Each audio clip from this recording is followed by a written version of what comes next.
Appreciate everyone being here. Presence here is meaningful and it's important.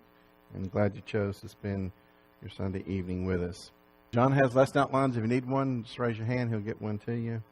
And hopefully we'll have some discussion as we go through tonight's lesson. This is sort of a Bible study format, so please, if you have things you'd like to contribute or share, please do so as we begin to go through the process. Those of us who've been around a little while have seen a lot of changes in our culture. There are things that at one time people would not have taken pride in, but now they do. People don't talk about sin too much anymore. In fact, people don't like to use the word sin to describe what people do or people's behavior. So it's really, I think, very helpful for us to understand maybe that Christians, we should have a really good understanding of what sin is. And of course, it's something that we should avoid. But I think that sometimes we just think about sin as just wrongdoing or doing bad or doing badly. And that is true on one level. But when you look at the historical roots of what the word sin means and the biblical perspective on sin, I think it puts it in a new dimension. So part of what I want to do tonight is sort of awaken us to maybe a biblical perspective of sin and then have some discussion about that. And part of this has grown out of our study of 1 John. We sort of wrapped 1 John up this morning. So some of you in Bible study class will be talking about some of the same elements we were talking about this morning, but we're going to go a little bit deeper, hopefully tonight, than we're able to this morning. So if you weren't in a Bible study class this morning, we finished 1 John, and so we've decided to go to the book of Romans. So we're going to begin the book of Romans then. Next Sunday morning, we'll begin a study of Paul's writings. So what I've done tonight, we have another little video. It's not very long, maybe 5 minutes, that will help you with some of your questions as we go through. So John Lewis is going to play us another Bible Project video. Most people assume the Bible has a lot to say about how messed up humans are, and that's true. It's also true that the Bible's vocabulary about this topic sounds odd to modern people, using words like sin, iniquity, or transgression. And so the Bible's perspective on the human condition is often ignored or treated as ancient and backwards. This is really unfortunate, because through these words, the biblical authors are offering us a deeply profound diagnosis of human nature. Iniquity describes behavior that's crooked, while transgression refers to breaking trust. And sin, this is actually the most common of these bad words in the Bible, so let's focus on it for a few minutes. Sin translates the Hebrew word chata and the Greek word hamartia. The most basic meaning of sin isn't religious at all. Chata simply means to fail or miss the goal. Like when the Israelite tribe of Benjamin trained a small army of slingshot experts, they could sling a stone at a hare and not chata, that is, fail or miss. Or there's a biblical proverb that warns against making hasty decisions because you're likely to chata your way, miss your destination. So in the Bible, sin is a failure to fulfill a goal. But what's the goal? Well, on page 1 of the Bible, we learn that every human is an image of God, a sacred being who represents the Creator and is worthy of respect. And so in this way of seeing the world, sin is a failure to love God and others by not treating them with the honor they deserve. You can see this idea in the famous code of conduct given to the Israelites, the 10 Commandments. Half of them identify ways you can fail at loving God, and the other half name ways you can fail at loving people. And the fact that both kinds of failure are combined shows that failing to honor God is deeply connected to failing to honor people. This is why in the Bible, sin against people is sin against God. Like when Joseph refuses to sleep with the wife of Potiphar, he says, "How could I sin against God?" In Joseph's mind, failing to honor a human made in God's image is a failure to love God. And so, sin is a failure to be truly human. But there's more. A fascinating thing about sin in the Bible is that most of the time that people are failing, they either don't know it, or even worse, they think they're succeeding. Like when Pharaoh wants to build Egypt's economy and protect national security, in his mind, this justifies enslaving the Israelites. He thinks it's good, and he's totally unaware that it's an epic fail. Or when King Saul is chasing David around the wilderness trying to kill him, he thought he was bringing a criminal to justice until he realizes he's the corrupt one. And he says, "I have sinned. I am the failure." So sin is about more than just doing bad things. It describes how we easily deceive ourselves and spin illusions to redefine our bad decisions as good ones.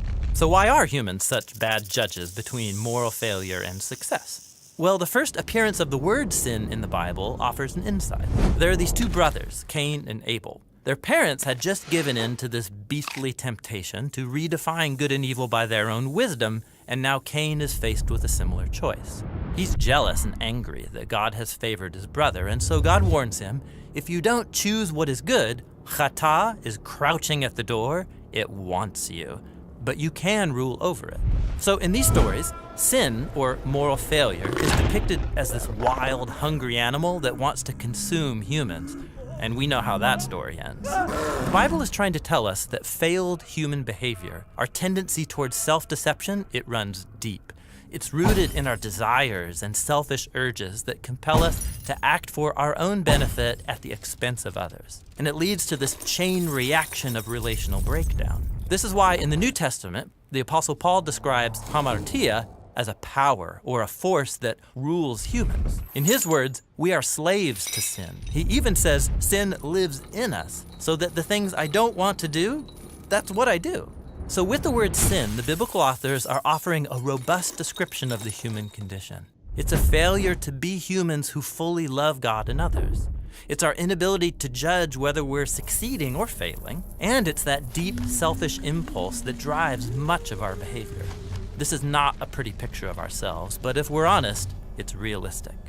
This is why in the Bible, the story of Jesus is such good news. He's depicted as the Creator become a truly human one who did not fail to love God and others. That is, he did not sin.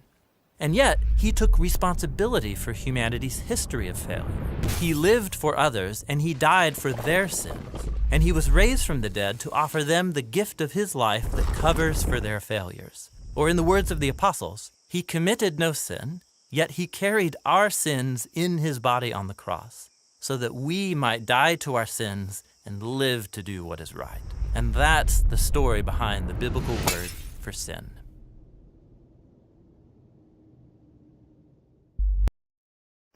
So, what did you hear? Hear something, a different perspective, a fresh perspective on your understanding of sin? So, it's more than just a list of rules, that you come up with. In my private practice, I have a contract with the local Head Start agencies in Upper Cumberland, and we consult with them and go in the classrooms and provide individual assistance with kids. And we have classroom expectations. We don't like to say rules anymore, And, I'll tell them if you have 3-year-olds, you can probably put 3 expectations on the classroom, If you got 4-year-olds, you can probably put 4, but you can't put, you cannot put a rule for everything your child might do, okay? For example, you can't have a rule that's going to cover everything a child might do, okay? So does that mean if a child does this, then it's not important? So we have to think very carefully, about what we say. For example, we just really frown on spitting on other people, don't we? Okay, yeah. But typically, we have to say rules like be kind to one another.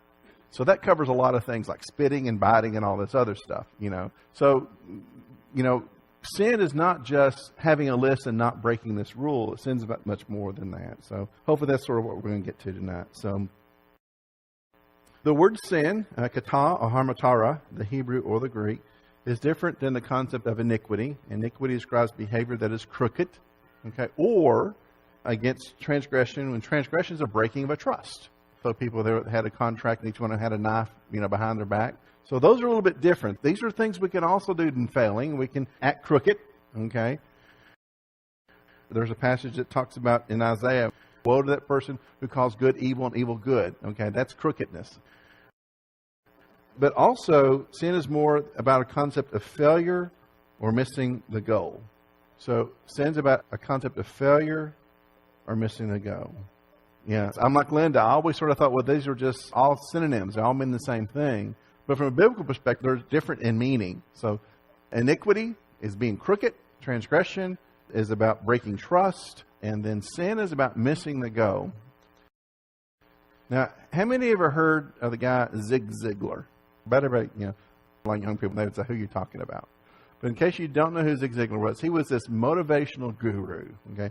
He wrote these books, and a lot of the multi-level marketing people, they use his literature in business. They sort of use his literature. But he was this guy, how to just really promote yourself and be successful in life and stuff like that. But Zig Ziglar had a lot of really great quotes. I think that's why he was really sort of a quotable person. But one of the quotes that Zig Ziglar had really does relate to sin in some respects. Zig Ziglar says, if you're aiming at nothing, you'll hit it every time. I like that. If you're aiming at nothing, you'll hit it every time. So really, from a Christian's perspective, what are we aiming to do? We're aiming to be Christ-like, right? And as was pointed out, we need to be relationally right with God, and we need to be relationally right with our fellow man. So that's what we're aiming to do. So when we transgress, okay, we may have an agreement with someone we don't live up to. That's a transgression, okay? But when I don't treat someone with the honor and respect they deserve, I'm sinning. When I don't treat God with the honor and respect that He deserves, I'm sinning. So it's about missing the mark. So how does this difference between iniquity, transgression, and sin help maybe influence your understanding about the nature of sin? That's a really good point. The goal is to be Christ-like and honor others and God the way we ought to. Now, if I say the goal is not to sin, it's sort of like, don't think of a pink elephant. You can't do it, okay? Because there's just too many things out there, okay? You know, all that God asks of Adam and Eve is just stay in relationship with me. Just stay in relationship with me. Just stay in relationship with me. Just stay in relationship. You just need to avoid these. Don't eat this tree. Just stay in relationship with me. Trust me. You know, you don't need your own way of living. You don't need your own decision making on good and evil. Just trust me to define that. And so they broke that relationship with God and they said, well, we really don't need God. We want to define good and evil for ourselves. So if I say that the goal is to not sin, that's hard to do, okay, because we all fail. Okay, we're fallible people. But if I say the goal is to be like Christ, the goal is to love people as God called us to love people, then that's my goal. Now, when I fail to do that, That's sin. So could God give us a rule that cover everything that we shouldn't do? Could He? What would that look like? Too much. So there's not a rule that says Mark cannot go poke Calvin in the eye. Huh? Curly did it. Well, that's the Three Stooges. Okay. Yeah. But there's not a rule that says that, right? But would everyone agree that that's the wrong thing for me to go do to Calvin? Why? It would hurt him. I would want to do good by him, not evil by him. I want to love him. I would love myself. I wouldn't want myself poked in the eye. Okay. So this sort of begins to nuance, what sin is. Right. And I think Lori's right. And I think this is where we're sort of challenged, I think. She said that our default standard is to just try not to sin. But are we wasting effort in that? Because if we're spending our energy on doing good, what does that automatically mean? If I say yes to good, what have I said no to? Meanness. Sin. Have you ever heard it said that person has got too much time on their hands? What does that mean? Yeah, they're getting in trouble because they're not engaged in the right doing. So if we engage in right doing, what does that automatically mean? We're not engaging in wrongdoing. And I think sometimes, just be good, be good, be good. It's a good mantra, but the thing is challenging. So the Bible indicates that to sin against others is closely related to sinning against God. Sin is about missing the goal of loving and honoring God and loving and honoring others. Sin is about missing the goal of loving and honoring God and loving and honoring others. So if you can imagine a big old bullseye target, the center of the target is Christ, to be Christ-like. That's the center of the target. The next ring of the target is others. And then all these important things in life are the other rings. Maybe it's your vocational aptitude, what you're doing. Maybe, it's your citizenship. Maybe it's good things, not bad things. Let's just say that there's 7 rings up here. Christ is the center. We'll just say 7 because it's a good biblical number. Christ is the center ring, and everything else, there's just good things. But Christ, others, and then whatever you want to fill in the other 5. So what am I aiming to do as a Christian? I'm aiming to hit the bullseye. If I'm hitting the bullseye, what am I doing? I'm missing the bad stuff, definitely. But I'm getting credit for everything else, right? If you added all the cumulative points on a bullseye, is this right, Scott? You add all the cumulative points of bullseye, you get credit for everything that you didn't hit if you hit the bullseye, right? So relationally speaking, if I'm aiming for Christ and hit that, that's where I want to be. Now here's the point. I could be hitting the next ring, number 2 ring, every time. Could I still be doing that and sinning? How can I do that? I'm hitting the mark. I'm putting my emphasis on hitting the second ring, not the first ring. Could we sacrifice Christ in relationship to other people? Could doing good for other people that I think would be good for them still sacrifice my relationship with Jesus Christ? Yeah, what Jesus say? You can't put anything else above me. You cannot put family above me. You cannot put wealth above me. It's me. Me. And so if we're not real careful, we could be racking up a score in life thinking, man, I'm really successful. Look at all the points I've got, but I've still missed the mark. I've not got the bullseye yet. Now, as I hit the bullseye, then everything else relationally to that, I get credit for, right? So sin is not doing what I'm professing to be, a Christian, and not striving to do what's right by Him. Now, in this is something that I think we really have to struggle with. There's a lot of good things you can do and still miss the mark. And we can justify about anything we want to justify. I like buttermilk. I think everybody should like buttermilk. So if I think it's good for you, it's got beneficial cultures in it, it's probably good for your gastrointestinal stuff. So the next cook's not off, we're only having buttermilk because that's what's good for you. What would that do? Easy cleanup when it says. We'll have food too, but the only thing you can drink is buttermilk. What would that do? You're not coming a lot of ways. But would it be good for you? Probably so. But I'm missing the mark. I'm imposing a value that I have on you that's not really given to us by Christ. So we begin looking in that. So why should that be considered sin? Why should just missing the mark be considered sin? I'm not talking about evil doing, I'm not talking about wrong. Why just missing the mark we should consider sin? Right. And Michelle's point, isn't that the concern? Because there's a lot of people doing good. They're hitting most of those rings, but they're not in relationship with Jesus Christ. They're missing the mark. So would we say that would be sin? Yeah, they're not getting any closer. Yeah, right. You know what? That's a good question. If we hit the mark every time about the things that we're not doing, you know what? That's where Christ's righteousness fills in the gap. We get credit for what Jesus accomplished when we're hitting the mark. When we fall short in the other area of life, we can't do everything for all men at all times. That's where Christ's righteousness is applied to us. That grace comes into play. And God says, listen, if you're focused on that, and sometimes, we can be so focused on that, we may miss opportunities. But the reality is that I'm not saved by my works. I'm not saved by that. I'm only saved in having that right relationship. And kept hitting the same thing over and over and over again. Yeah, that's including that. You're going to be motivated. If you're really following Jesus, you're going to be motivated toward love of others. You're going to be motivated for doing the most good that you can possibly do. Exactly right. Always hit the mark does not mean I'm perfect. Yeah, and I teach ethics, at Tech in the counseling program, and I tell my students that as professional ethics means that sometimes we're limited in the good that we can do.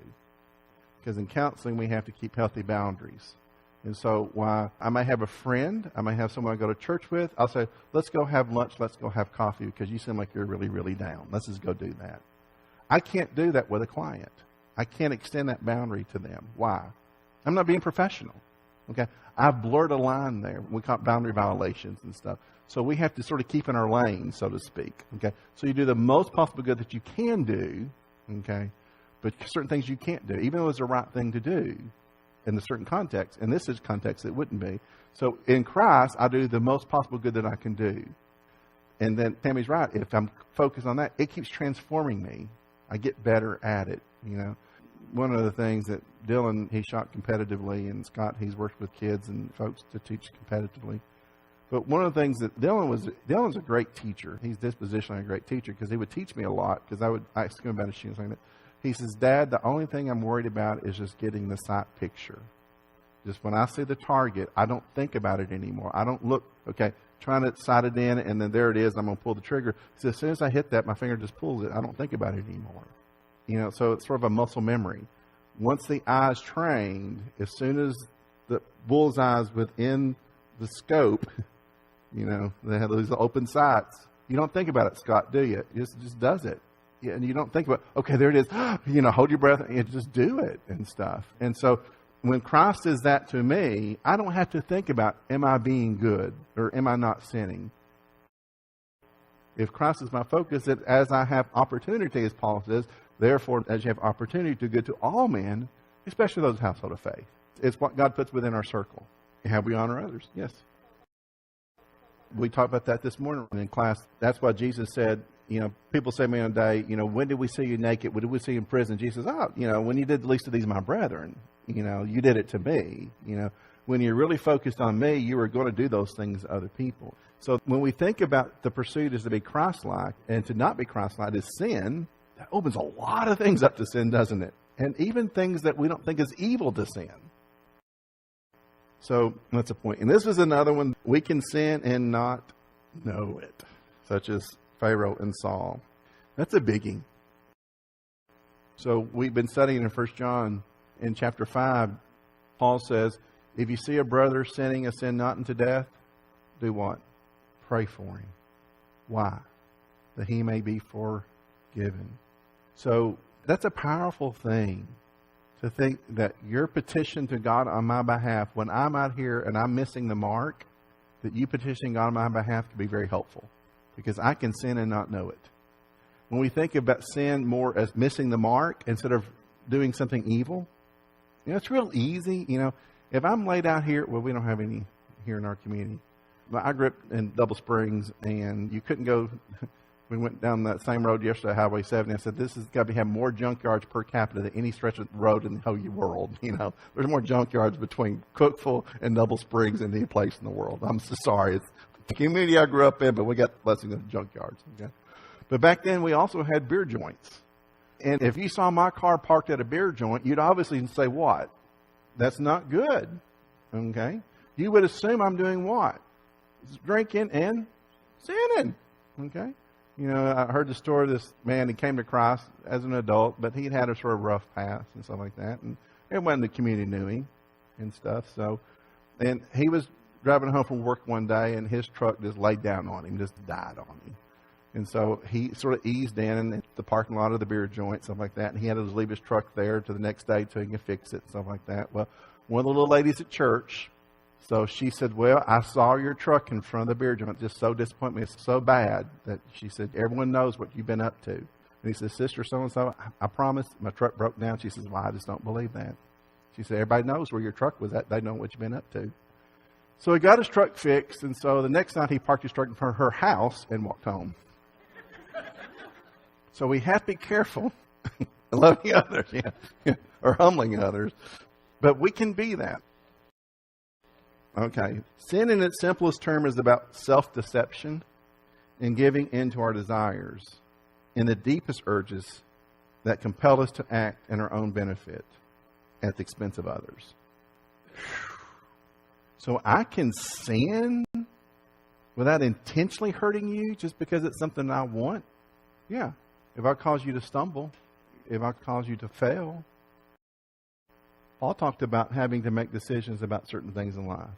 He said, if meat or wine causes my brother to stumble, what am I going to do? I'm going to hide the house and do it. That's not what he said. What he said, I'll not eat meat, I'll not drink wine if it causes my brother to stumble. So Paul says, I can't do what I want to do with my own liberty if it hurts somebody else. Exactly right. Okay. So if my goal is to honor God and Christ and honor others, I can't say, well, I've just got this God thing and you're just going to have to butt a stump. I'm going to do what I want to do. Is that relationally the right thing to do? Paul said in Galatians, bear ye one another's burdens, and by so doing you do what? You fulfill the law of Christ. It's relational. Sin is relational. Sin in itself, by its very nature, is relational. I'm either hurting God or hurting other people. And it's hard to separate it from God's perspective. Joseph said to Potiphar's wife, he didn't say, why should I sin against your husband? He says, why should I sin against God? So Isaiah chapter 5, verse 20. Woe to those who call evil good and good evil, who put darkness for light and light for darkness, who put bitter for sweet and sweet for bitter. So when I'm doing things, I thought, there's nothing wrong with that. It's good, but it's really evil. Or I put something, that's really not light but dark. Or I say, here, this is really sweet, but it's really bitter. I'm relationally leading you astray. To cause someone else to sin, to cause someone else to be in darkness, to cause someone else to take in bitterness into their heart, to their life, into their mouth, is sin. Okay. So, the good news of the gospel is that Jesus, being fully human and fully divine, did not fail. He did not fail in loving God and loving others.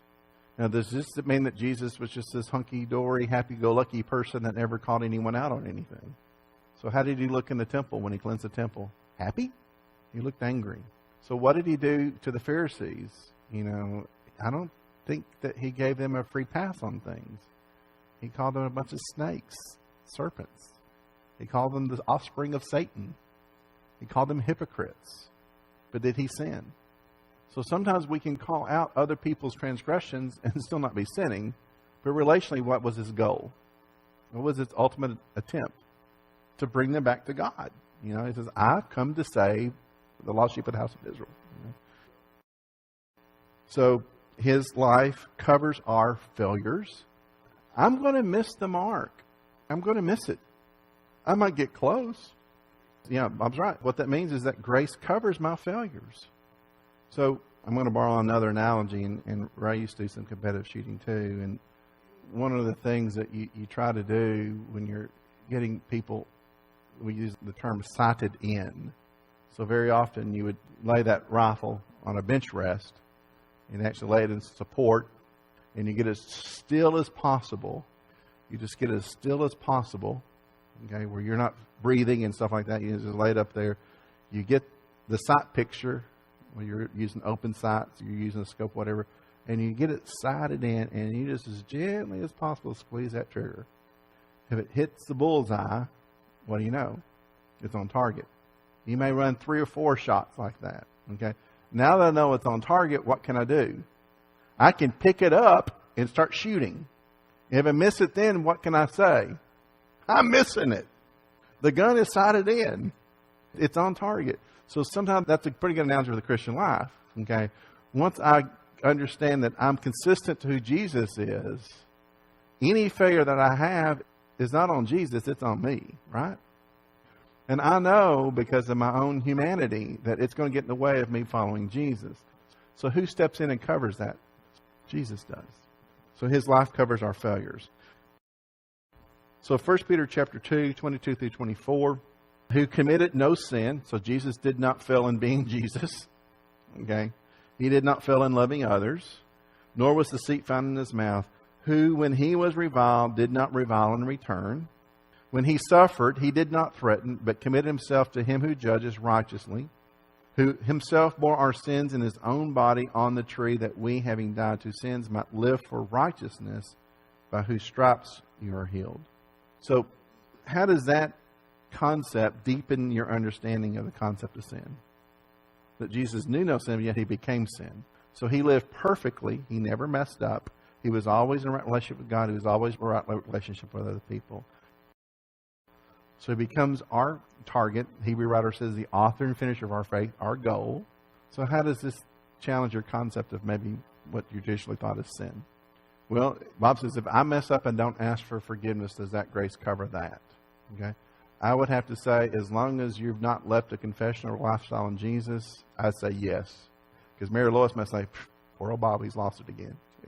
And she's petitioned God on his behalf, God forgive him, and stuff like that. Now, willfully doing it, I know it's wrong, I'm doing it. Now, that's not kind of, I'm saying if I'm ignorantly doing things that are relationally causing me to miss the mark, 2 different things. But I say, I know this is wrong, I'm doing it anyways, I'm not even hitting target. But it's possible for me to be doing things that I need to be brought into a better understanding.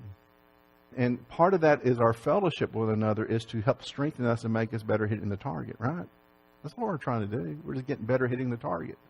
Now, sometimes you need someone to say, you're going to the left or going to the right. You're almost there, but not quite, and stuff. And so that's how we sometimes are inspired to each other, And a lot of the other things we can get involved in, James chapter 4 says, therefore, to him who knows to do good and does not do it, to him it is. Donnie is the administrator here at the school in Rickman. And I'm sure there's things that Donnie has to do with that he doesn't have a rule in the Rickman Elementary School about not doing. Is that true, Donnie? There's a lot of things that he has to deal with administratively with kids that there's not a rule that says don't do this. Why can't Donnie just have a rule that covers everything? Because kids are really smart and they come up with new ways of doing things. Okay? There's probably not a rule Rickman Elementary says you cannot play video games on your game system during class. There's probably not a rule. But guess what? It's an expectation. I can't do that. Why not?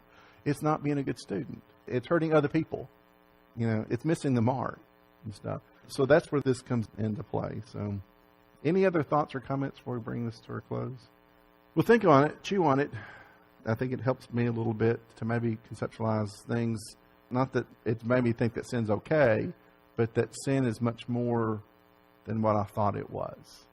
Not less, but more than what I thought it was. And I'm capable of sinning even though I'm not doing evil because I'm missing the mark. I'm not being Christ. So that's just maybe a different way of perspective. So Mark Twain, the humorist, had many quotes. He was a great one-liner and stuff. But one of the things that he said is that on one occasion, that man is the only animal that blushes or needs to.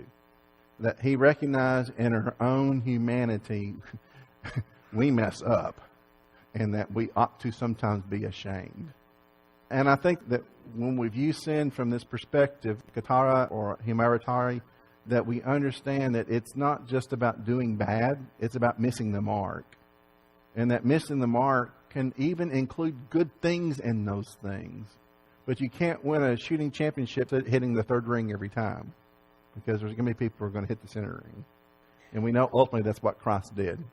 Christ stayed in the center. They said, show us the Father. And he says, how can you say, show us the Father? Have you not seen me? If you've seen me, you've seen the Father. Jesus says, I've never left the bullseye ring. I've done it well. And this is who I am. And so when we think about that as our goal in life, sometimes we struggle. And sometimes we struggle a little bit. And sometimes we struggle big. And sometimes when we have the big struggles, we need prayer and support. So if you're here tonight and we can pray with you, encourage you tonight, or maybe some tonight say, listen, I want to be shooting for that center ring. I want to be the one that's pursuing Jesus. If we can assist you anyway, why don't you come as we stand and sing the song?